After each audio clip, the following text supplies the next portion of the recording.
Halo Sobat Bitung, jumpa lagi bersama saya Joy Mamuaja dalam program talk show kesayangan Anda, apalagi kalau bukan Digitalks. Dan selama 1 jam ke depan kami akan menghadirkan informasi-informasi yang tentunya edukatif, bersifat menghibur juga. Dan dari sini juga bisa menjadi wadah informasi bagi masyarakat Kota Bitung yang ingin mencari tahu tentang program atau eh, program-program atau perkembangan yang terjadi di Kota Bitung. Dan di sini juga sudah ada beberapa UMKM Kota Bitung. Di belakang saya juga sudah ada Ratu Goraka, minuman jahe, kemudian ada Uri Chips, keripik bete dengan 4 varian rasa, lalu ada Abon Desa. Dan produk-produk UMKM ini bisa kalian lihat melalui fanpage Facebook UMKM Bitung. Dan bagi kalian yang memiliki UMKM bisa langsung mendaftar melalui fanpage ini sehingga bisa dibantu promosi oleh pemerintah.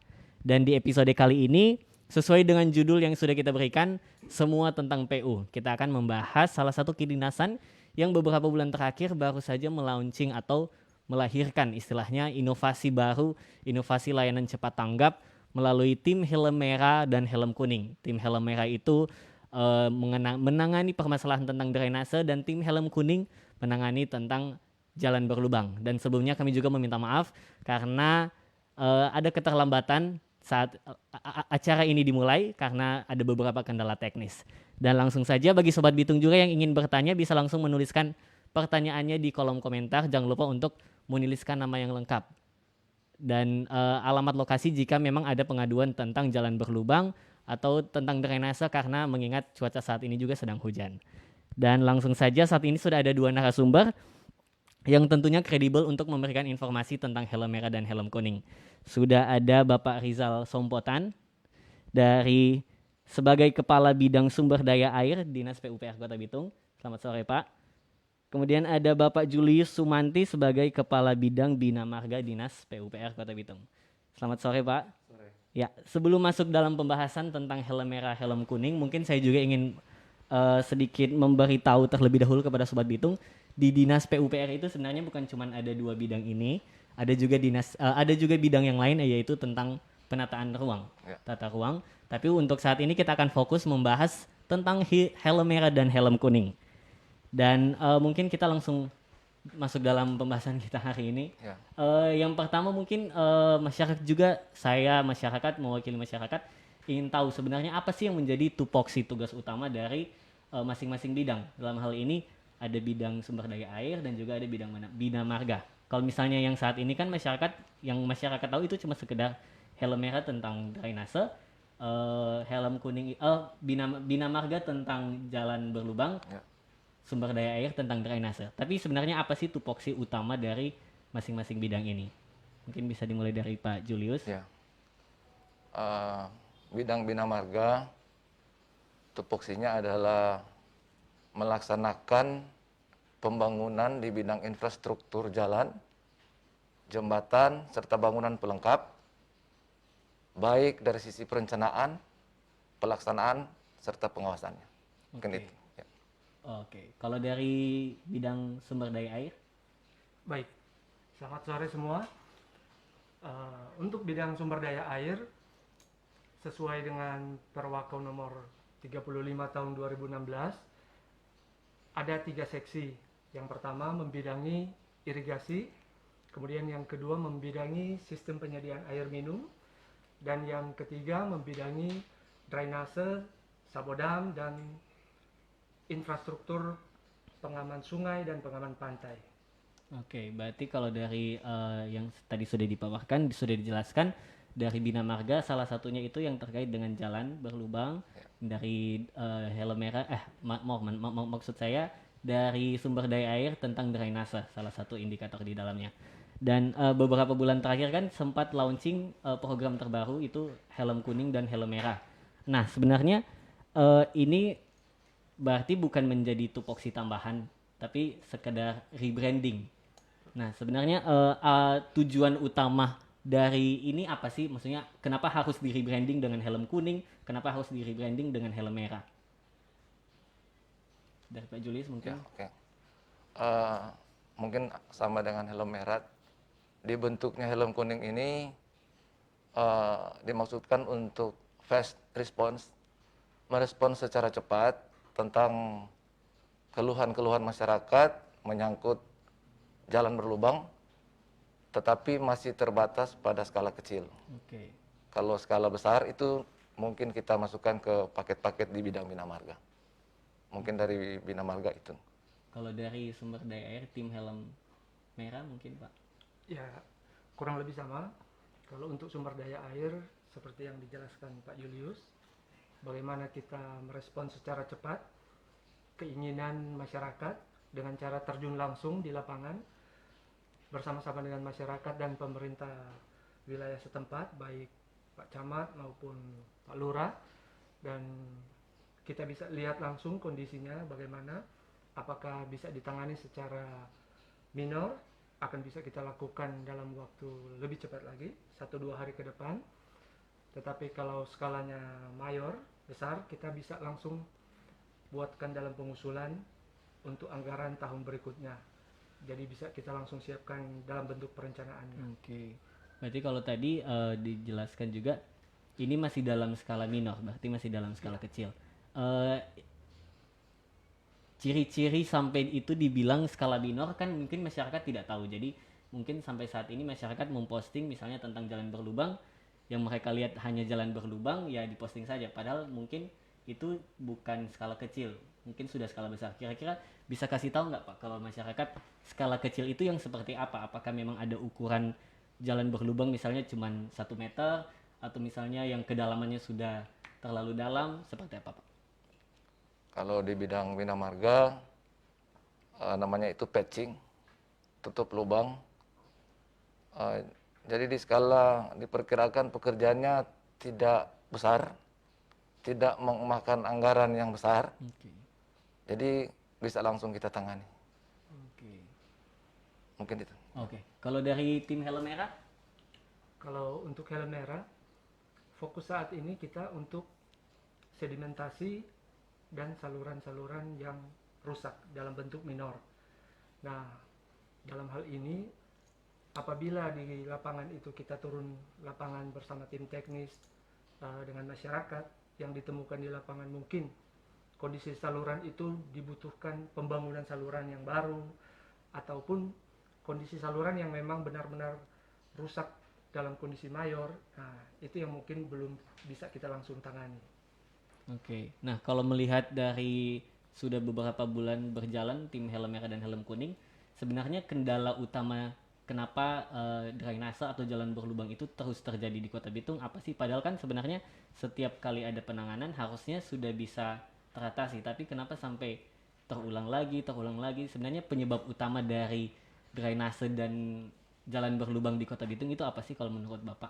Dari Pak Rizal mungkin? Ya, baik. Kondisi yang terjadi saat ini memang di Kota Bitung tidak terlepas dari kondisi topografi Kota Bitung, di mana ada perbedaan elevasi yang sangat signifikan. Hal ini yang memang kita harus tata lagi dengan baik.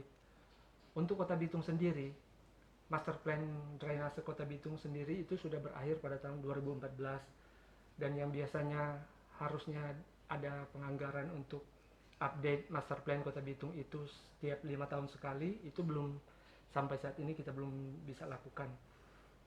Dan puji Tuhan dalam kepemimpinan baru ini kita sudah akan mengadakan pembaharuan update Master Plan Kota Bitung untuk tahun 2022.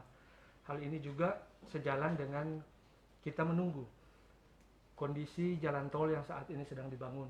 Karena terus terang kita tahu bersama saluran-saluran primer yang menghubungkan antara Sabodang dan laut di Kota Bitung itu hampir semuanya terputus. Saat ini hanya alur 9 yang tidak kena jalan tol.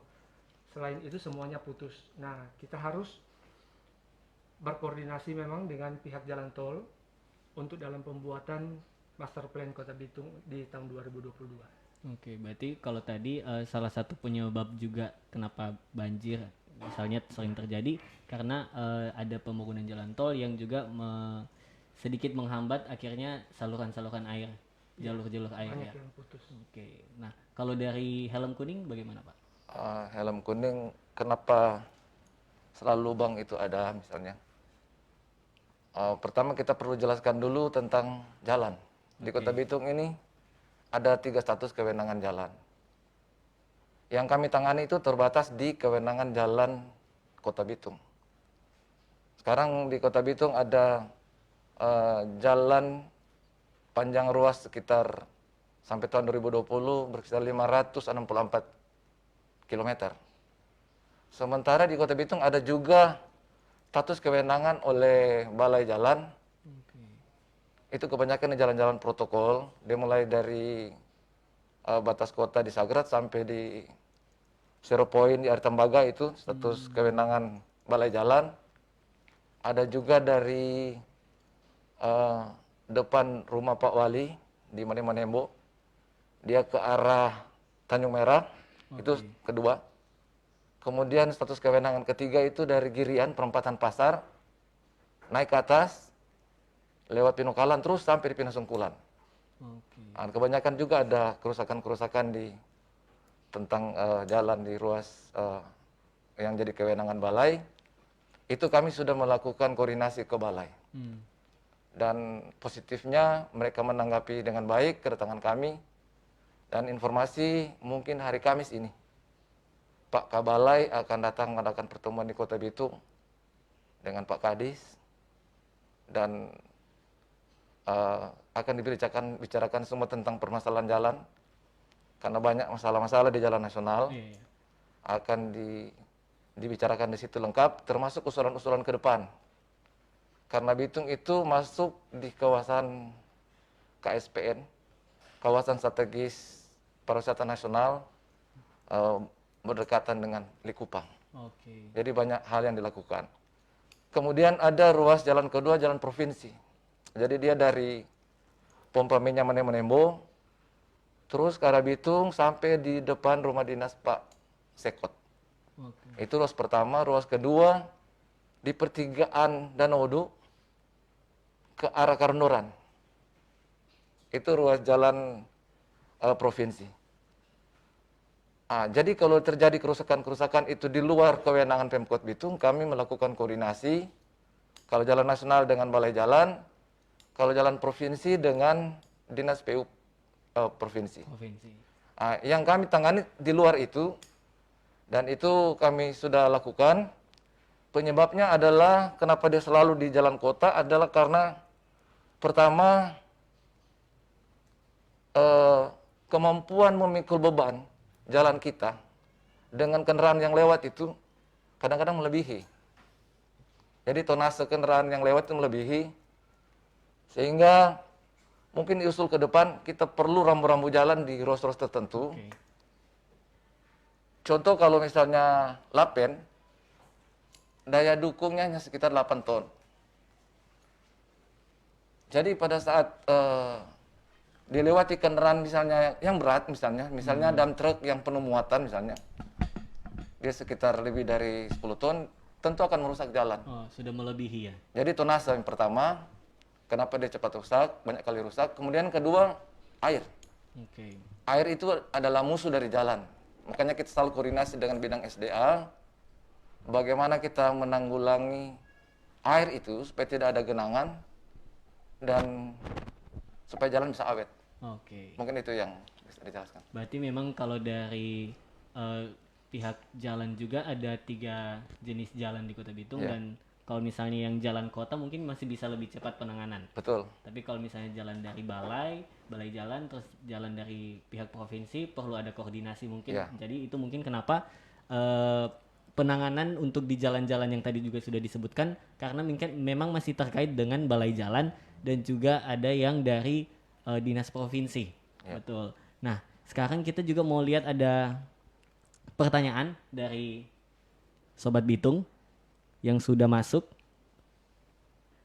Ya, ini dari Geyarmaden. Selamat sore, saya Bapak Hasrul Imran dari Wangurer. Saya ingin bertanya, untuk kegiatan Helm Merah apakah menangani semua saluran Kota Bitung atau hanya sesuai tupoksi dari Dinas PUPR? Terima kasih. Oke, mungkin bisa langsung dijawab, Pak. Baik, jadi untuk Helm Merah karena berada di bawah, strukturnya berada di bawah kepemimpinan Dinas PUPR Kota Bitung, otomatis drainase yang dikerjakan itu sesuai tupoksi Dinas PUPR. di mana yang ditangani adalah saluran-saluran primer yang menghubungkan dari semua Sabodam langsung ke laut.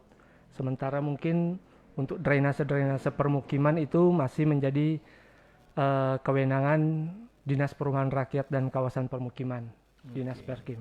Demikian. Berarti memang untuk saat ini masih membawahi yang ada di Sesuai bawah sesuai dengan Dinas tupoksi PUPR. dari Dinas Iya. PUPR karena juga masih terbagi dengan Dinas Perkim ya. Iya. Oke, mungkin cukup menjawab bagi Bapak Hasrul Imran.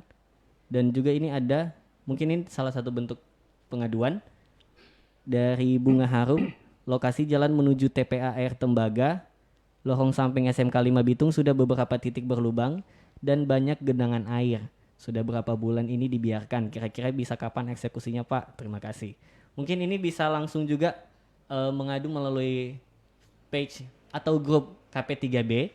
Dan sebelum kita juga bahas lebih lanjut tentang bagaimana eksekusi dari tim Helm Merah, bagaimana alur pelaporan, kita saksikan dulu iklan yang berikut ini.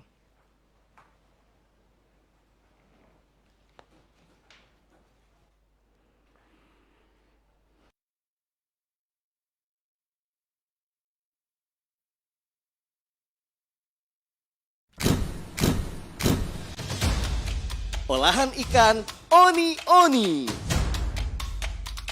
Tersedia dengan berbagai jenis dan rasa yang bikin oni ketagihan. Makan deng ubi memang jadi sadap sekali. Apalagi ngoni tambah deng cakalang asap saus oni-oni.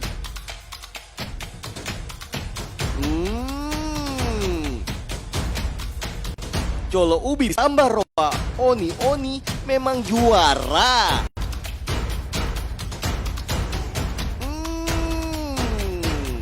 DP sensasi bikin sampai pica suar kuat. Olahan ikan oni-oni.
Oke, kembali lagi di Digitalk, semua tentang PU, membahas hari ini tentang helm merah dan helm kuning dari Dinas PUPR Kota Bitung. Dan saya mau ingatkan kembali ke Sobat Bitung yang ingin bertanya, jangan lupa untuk langsung tulis di kolom komentar untuk setiap pertanyaan karena akan dijawab langsung oleh dinas yang sudah ada di saat ini, helm merah dan helm kuning. Yuk, kita lanjut lagi ke diskusi kita. Mungkin tadi juga sudah sempat ada yang bertanya tentang pelaporan.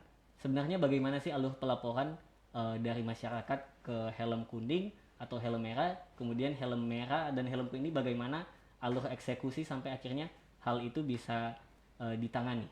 Oke, dari helm kuning dulu. Boleh. Sebagaimana visi daripada Wali Kota dan Wakil Wali Kota Pak MMHH untuk mewujudkan Kota Bitung yang sebagai kota digital yang mandiri, sejahtera, dan berasaskan gotong royong, maka cara penanganan pelaporan daripada helm kuning sudah digital. Jadi tidak perlu masyarakat menulis surat panjang-panjang ke dinas, langsung saja mereka menulis keluhan mereka di media online yang dalam hal ini KP3B, KP3B. Konsultasi Pelayanan Publik Pemerintah Kota Bitung, yang memang adalah mitra dari pemerintah Kota Bitung. Nah, setelah mereka melakukan keluhan di situ, tim Helm Kuning ada yang namanya tim survei. Nanti akan turun tim survei ke lokasi, kita melihat kelayakan permasalahan untuk kita tindak lanjut. Setelah itu ada tim yang untuk eksekusi pekerjaan. Tambahan juga tadi, tim Helm Kuning bukan juga sekedar untuk tutup lubang, tapi kami ada tim untuk pembersihan sedimentasi di jalan, di badan jalan. Kalau helm merah di saluran, orang di jalan ada. Ya. Jadi setelah dieksekusi, setelah itu masuk di kami menghitung semua, bikin pelaporan evaluasi. Oke. Mungkin itu. Ya. Kalau dari helm merah bagaimana Pak? Kurang lebih sama. Kurang lebih sama. Hanya mungkin sedikit kita tambahkan karena seringkali pengaduan di media sosial itu baik Facebook maupun Instagram kurang dilengkapi oleh data-data yang lebih lengkap lagi. Oke. Seringkali kita ketika turunkan tim untuk survei di lapangan, lokasi tersebut kadang kita tidak ketemu. Dan ketika kita hubungi yang bersangkutan yang melakukan pengaduan lewat tagar helm merah atau helm kuning, sering tidak direspon. Makanya dimohonkan kalau yang akan membuat pengaduan dibuat lebih lengkap lagi. Jadi selain foto, alamat juga lebih lengkap lagi. Saya rasa itu aja. Oke. Berarti memang setiap laporan yang dari masyarakat akan lebih baik jika dituangkan di grup KP3B, karena itu memang juga sudah menjadi mitra dari pemerintah Kota Bitung. Kalau misalnya terkait dengan helm merah tentang drainase bisa pakai hashtag helm merah. Kalau tentang jalan berlubang bisa pakai hashtag helm kuning. Ya. Dan kalau tadi kan ada tim survei, terus ada tim eksekusi. Nah, ketika eksekusi di lapangan, apakah, karena kan ini masih terkait dengan lingkungan masyarakat, apakah ada masyarakat sekitar yang juga swadaya bergotong royong membantu dari setiap penanganan? Kalau dari jalan, melihat keadaan, kadang-kadang ada kita lihat masyarakat terutama membersihkan sedimentasi di badan jalan. Kami sangat berterima kasih juga karena kesadaran masyarakat untuk itu. Kan itu. Oke. Kalau dari helm merah? Untuk helm merah, sejak di launching dari awal bulan April sampai saat ini sudah ada 27 titik yang kami tangani. Dan dari 27 titik ini hanya ada 2 titik di mana ada proaktif dari masyarakat ikut bersama-sama bergotong royong. Nah, ke depan kami dari tim helm merah dan juga dari tim helm kuning sangat berharap ada proaktif dari masyarakat di mana kita membudayakan lagi yang namanya gotong royong ini. Karena Kota Bitung ini bukan hanya milik pemerintah, tetapi juga milik seluruh masyarakat Kota Bitung. Oke, berarti memang mulai ada kelihatan peran proaktif juga dari masyarakat. Cuma mungkin memang masih belum banyak yang ikut serta. Jadi memang kalau misalnya ada komunitas atau kelompok-kelompok sosial masyarakat, contohnya kayak saat ini kan sudah ada Karang Taruna, berarti harusnya bisa untuk join dengan tim melakukan penanganan ya Pak? Bisa. Oke, kita lanjut. Kita mau baca chat juga dari masyarakat. Ini pertanyaan dari Bapak Paul John. Selamat sore, saya mau bertanya, apakah ada keterlibatan masyarakat yang ikut membantu di saat helm merah dan helm kuning turun dalam penanganan lokasi bermasalah? Nah, ini juga tadi sudah kita bahas. Jadi untuk Bapak John, tadi juga sudah kita bahas, dari masyarakat juga bisa ikut membantu dari setiap penanganan yang dilakukan oleh tim helm merah dan helm kuning. Dan jangan lupa juga tadi ada kendala dari tim helm merah untuk tim survei. Masyarakat yang ingin memberikan pengaduan, jangan lupa untuk menyertakan lokasi yang detail, karena walaupun sudah mengadu tidak memberikan lokasi alamat yang jelas, itu juga akan membuat kesulitan tersendiri bagi tim yang akan turun langsung menangani di lokasi pengaduan. Nah, kita lanjut, ada beberapa pertanyaan juga ini Pak. Kalau misalnya ini kan sudah berjalan kurang lebih 1 bulan lebih ya, 1 bulan lebih dari awal April, udah sampai hampir 2 bulan.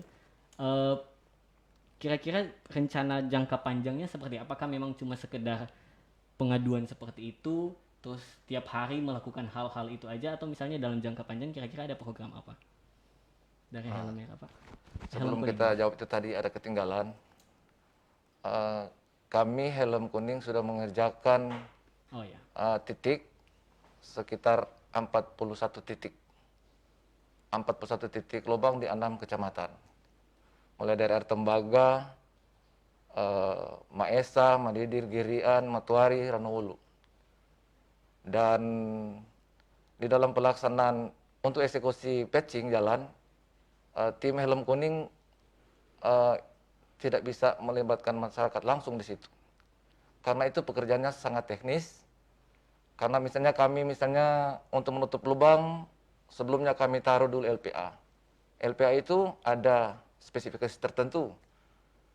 Kemudian lindas dengan alat pemadat, kemudian pengaspalan. Nah, itu yang kami sudah lakukan.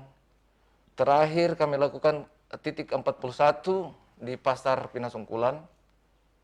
Belum bisa kami lakukan pengaspalan, baru sampai di LPA. Karena hujan-hujan, kami belum bisa. Mungkin kalau sudah agak terang, kami mau bikin pengaspalan di dalam pasar, menunjang program revitalisasi pasar. Kemudian untuk program jangka panjang, kemungkinan kalau Helm Kuning mungkin memperkuat struktur organisasi Helm Kuning, karena itu berkaitan juga hampir berdampingan dengan tugas-tugas Bina Marga. Jadi kita perkuat struktur tersendiri di situ. Kemudian yang kedua, kita inventarisir lagi yang lubang-lubang yang ada. Sementara untuk jangka panjang untuk proyek itu ditangani di bidang. Itu ditangani di bidang, di program-program bidang. Oke. Dari Helm Kuning, Pak. Helm Merah, maaf. Kalau dari Helm Merah kurang lebih sama. Untuk jangka panjang itu kita berharap bersama di bawah kepemimpinan wali kota dan wakil wali kota yang baru akan ada perubahan. Karena jujur saja apa yang kita kerjakan saat ini, kegiatan yang dilakukan oleh Helm Kuning dan Helm Merah belum tertata di APBD. Karena APBD sudah ditetapkan di akhir tahun kemarin, sementara launching oleh kepemimpinan baru saat ini di bulan April. Jadi kita harapkan bersama di bawah kepemimpinan baru ini akan ada inovasi yang lebih baik lagi, khusus untuk Helm Kuning dan Helm Merah. Mungkin ke depan akan tertata dengan lebih maksimal anggaran. Jadi mungkin kita tidak lagi hanya menangani kondisi-kondisi atau masalah-masalah minor saja, tetapi kita bahkan bisa menyelesaikan untuk masalah-masalah mayor. Demikian. Oke, berarti semoga rencana-rencana itu juga bisa terlaksana dengan baik. Jadi tidak lagi menangani permasalahan dengan skala yang kecil, tapi juga bisa dengan skala yang besar. Kita mau baca chat lagi, Pak, dari Sobat Bitung. Oke, dari Bapak Andrew Martinus. Bagaimana koordinasi Helm Merah dengan kepala wilayah setempat, baik camat maupun lurah? Dari Helm Merah, mungkin? Baik. Kami sangat bersyukur, baik dari Helm Kuning dan Helm Merah, dalam rangka kami membentuk mitra gotong royong, oleh kepala dinas kami, Pak Rudi Teno, telah mengkoordinasikan dengan kepala-kepala wilayah, baik para camat maupun para lurah. Dan saat ini kita sudah berkoordinasi dengan lebih aktif lagi, dan kami sangat bersyukur para camat dan para lurah telah optimal membantu kami. Dalam minggu-minggu terakhir ini kami koordinasi aktif di lapangan, sehingga oleh teman-teman camat bisa dilibatkan juga para pala dan RT maupun masyarakat yang bisa membantu di lapangan. Betul. Berarti juga untuk Pak Andrew memang sudah terjalin komunikasi yang baik juga antara dinas PUPR, baik itu Helm Merah, Helm Kuning, dengan kepala kecamatan, kepala kelurahan.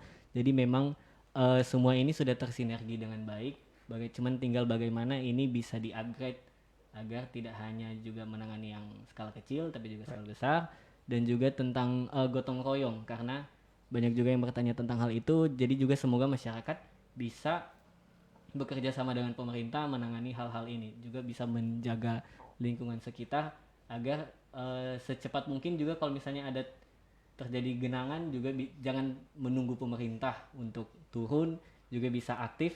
Kalau bisa dikerjakan secara gotong royong sama masyarakat, kenapa tidak dikerjakan terlebih dahulu, begitu mungkin ya Pak.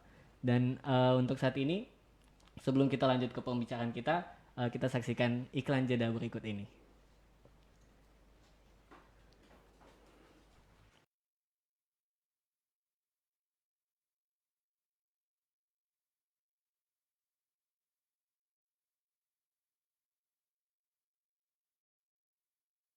Tebak gambar cek. Kira-kira cewek ini lagi marah atau lagi gemes ya? Ada yang tahu nggak? Aku ceritain deh. Aku Riri. Aku baru aja dapat oleh-oleh dari temenku yang baru pulang dari kota Bitung. Ih, ini ngapain sih alay? Yang joget sambil senyum-senyum sendiri namanya Rara. Oke, kita skip. Ih, seneng banget. Kesukaanku amplang ikan tuna batu putih. Riri. Oh ya, psst. Jangan kamu ambil, ini kesukaanku. Iya, gak bakal aku ambil. Ya paling cuma satu doang. Walaupun cuma satu. Aku awasi kau, hati-hati. Tunggu ya amplangku. Awas loh. Dia gak bakalan tahu. Aku ambil ah. Ih, enak ih. Makan guys, makan. Mantap, makan. Ambil lagi. Enaknya amplang ikan tuna batu putih. Gurih dan rasa ikan tunanya berasa banget. Serasa pengen nambah. Loh, Rara mana? Hah? Amplangku? Amplang ikan tuna batu putih. Ayo pesan sekarang. Bisa buat cemilan atau oleh-oleh. Produksi Dapur Adli.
Ya, masih di Digitalk, semua tentang PU. Kita membahas tentang helm merah dan helm kuning dari Dinas PUPR Kota Bitung. Dan terima kasih untuk semua pertanyaan juga yang sudah masuk dari kolom komentar. Dan jangan lupa kalau misalnya masih ingin bertanya, bisa langsung tulis di kolom komentar. Juga kalau misalnya ada pengaduan, bisa langsung ke grup KP3B. Dan kita masih lanjut Pak, karena masih ada yang bertanya juga di kolom komentar saat ini. Ada dari Bapak Akidraham Amsip. Selamat sore, saya ingin bertanya bagaimana tindak lanjut penanganan banjir di pusat kota yang bekerja sama dengan Pelindo. Boleh dibagikan detailnya? Oke, mungkin bisa langsung dari Pak Rizal. Baik, terima kasih. Kebetulan khususnya untuk banjir di pusat kota, kita sudah berkoordinasi aktif dengan pihak Pelindo, dan puji Tuhan Minggu kemarin itu Rabu kita sudah langsung bersama GM Pelindo dan sudah mendapatkan kabar yang baik. Jadi saat ini di Pelindo sedang dalam proses lelang untuk kegiatan pembangunan outlet sepanjang kurang lebih 200 meter dan akan tegak lurus dari outlet kita yang di samping MM langsung ke arah laut. Kalau yang selama ini ada belok ke kiri sedikit dengan 2 gorong-gorong, saat ini akan dibangun baru dengan dimensi yang lebih besar dan langsung ke laut. Jadi informasi dari pihak Pelindo mungkin dalam waktu dekat, minggu kedua bulan Juni mungkin akan langsung action dan pihak Pelindo akan menyurat secara resmi ke pemerintah Kota Bitung melalui Dinas PUPR. Oke, berarti saat ini juga sudah, kalau misalnya tadi ada yang tanya tentang sesama instansi, kecamatan, kelurahan, itu sudah tersinergi juga dengan baik. Dalam hal ini juga sudah bekerja sama dengan pihak swasta, dalam hal ini pihak Pelindo untuk membangun outlet baru sehingga permasalahan banjir di pusat kota juga bisa teratasi. Betul sekali. Dan masih ada lagi pertanyaan dari kolom chat.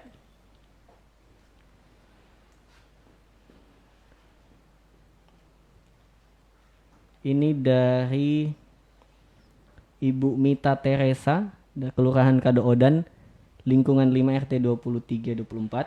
Setiap kali hujan selalu mendapatkan luapan air dari area proyek jalan tol hingga air meluap keluar dari drainase ke jalan. Kira-kira ada solusinya? Nah, kalau misalnya tadi juga dijelaskan dari Pak Rizal, ini juga karena terkait ada pembangunan jalan tol, makanya saluran-saluran air sempat tertutup. Nah, kalau misalnya untuk saat ini belum ada penanganan dalam skala besar, kira-kira ada himbauan apa sih Pak kepada masyarakat sehingga mereka juga tidak menunggu penanganan dari pemerintah, tapi juga mereka bisa bertindak secara sama-sama gotong royong antara masyarakat? Saya kira untuk himbauan mungkin lebih sering diingatkan oleh pihak BPBD Kota Bitung untuk mitigasi bencana. Tetapi untuk masyarakat diperlukan kepedulian bersama, amat terlebih masalah kebersihan. Karena seringkali yang kita jumpai di lapangan, saluran-saluran yang tersumbat itu diakibatkan awal itu oleh sampah. Sehingga karena ada penumpukan sampah tersebut mengakibatkan sedimentasi itu menutupi saluran-saluran. Saya kira himbauan ini saya harapkan untuk sesama kita masyarakat Kota Bitung untuk lebih memperhatikan lagi masalah kebersihan.